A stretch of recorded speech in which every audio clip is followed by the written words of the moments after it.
If you've done everything we've suggested up until now, your phone is reasonably private and secure.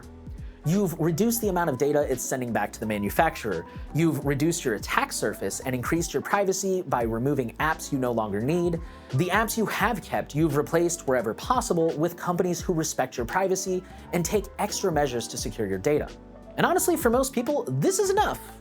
But if you're watching this course, you're probably not like most people.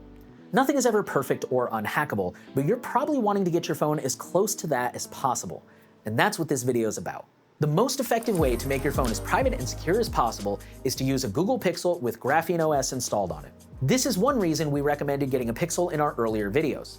Even if you don't think you're ready to try a custom OS yet, having a Pixel leaves that door open down the road. This deserves an entire video in itself, but thankfully installing Graphene is actually very easy. At the time of this recording, their website features a web installer that makes it almost zero-click, and their instructions are fantastic. Be sure to check the Graphene OS website for the latest instructions, and if you run into any issues, they have both a forum and a matrix room where you can go and get help. Even using Graphene isn't a panacea, however. For example, your phone will still ping cell towers as you move around town.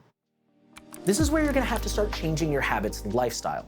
One technique is to leave your phone in airplane mode and only connect to Wi-Fi. This will prevent your phone from pinging towers, and since Graphene randomizes your MAC address by default, there's very little risk of tracking this way. Personally, I recommend simply leaving your phone at home when you don't need it. If you're going somewhere and you already know how to get there, you don't need the navigation app on your phone. Listen to the radio on the drive and discover some new music. If you'll need a ticket or something, like going to a concert, print it out ahead of time. Not to be preachy, but personally, I find my time hanging out with friends is a lot more meaningful when I put my phone away and I'm present. I know it's not always an option, but when it is, I recommend it. Try to avoid tying any phone to your name. I know that's a tall order and may be illegal in some countries, but in the US, for example, you can buy your phone in cash directly from the manufacturer instead of financing one with your carrier. This means buying directly from Google's website or a Google store if you happen to be near one, and yes, those exist. If you're hesitant to give Google your money, try to buy a used phone on the secondhand market. We still recommend buying the newest model that you can afford in order to ensure that you're getting updates for as long as possible. You can even go a step further by creating a brand new Google account for each phone, but there are drawbacks to this. For one, you'll have to buy any paid apps all over again. For another, companies are making it increasingly harder to make new accounts privately, so you may struggle to make an account that doesn't immediately get locked. We also recommend cell carriers who don't require your identity to set up service. Carriers like Mint Mobile, for example, don't verify your ID, and you can attach any name you like to the service. And whatever you do, please don't root or jailbreak your phone. This introduces a huge host of security vulnerabilities, and we believe that it never justifies whatever you're trying to do.